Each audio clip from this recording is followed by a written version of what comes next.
विदेश में नौकरी।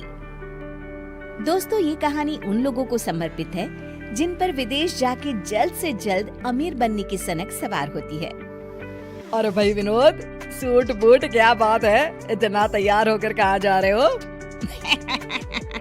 एयरपोर्ट जा रहा हूँ, मेरी विदेश में नौकरी पक्की हो गई है। ओह, विदेश मतलब नेपाल ना? ओहो, अच्छा, इसका मतलब तुम नेपाल जा रहे हो नौकरी करने? छोटे लोग छोटी सोच। अरे मैं साउथ अफ्रीका जा रहा हूँ, यहाँ से 10 गुना तनख्वाह पर। चलो हटो भी, मुझे देर हो रही है। ये सुनकर चेलाराम की आंखें फटी की फटी रह जाती है। अगले दिन चेलाराम की पत्नी आग में घी डालने का काम करती है।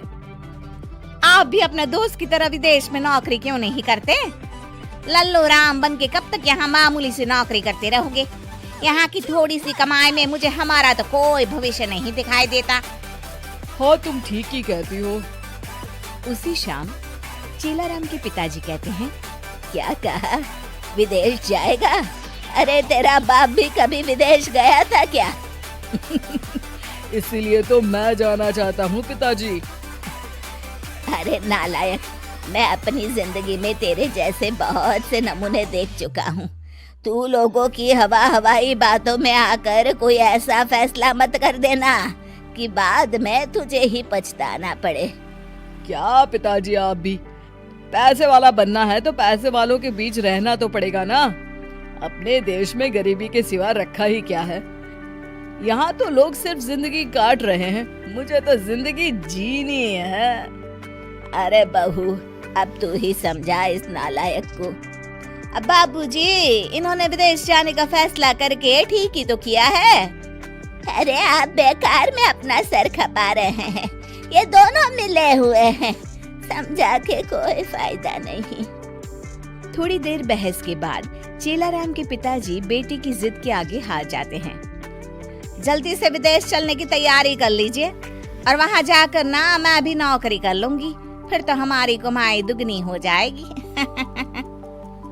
इस तरह चेलाराम अपनी पत्नी और बेटे को लेकर विदेश चला जाता है। चेलाराम को एक कंपनी में किसी तरह नौकरी मिल जाती है।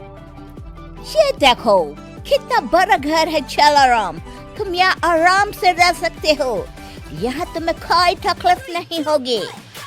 अरे, ये अंग्रेज हिंदी कैसे बोल रहा है? अरे हिंदी चैनल है तो हिंदी ही बोलूंगा ना। बात तो तुमने सही कही, हमें घर पसंद है, बहुत पसंद है। हाँ। इस तरह चेलाराम अपने परिवार के साथ विदेश में रहने लगता है। लेकिन कुछ दिनों के बाद ही चेलाराम का सच्चाई से सामना होने लगता है। घर के काम करने के लिए वो एक काम वाली बाई को बुलवाते हैं। हाँ तो रीटा बाई, तुमने सारा घर देख लिया ना, कल से तुम यहाँ काम पे आ जाना। अच्छा, तुम तनख्वाह कितनी लोगी? अब जो सबसे लेती हूँ वही आप भी दे देना। महीने के सिर्फ 20,000, 20,000 रुपए। बाप रे, 20,000 रुपए? दिमाग खराब हो गया है क्या?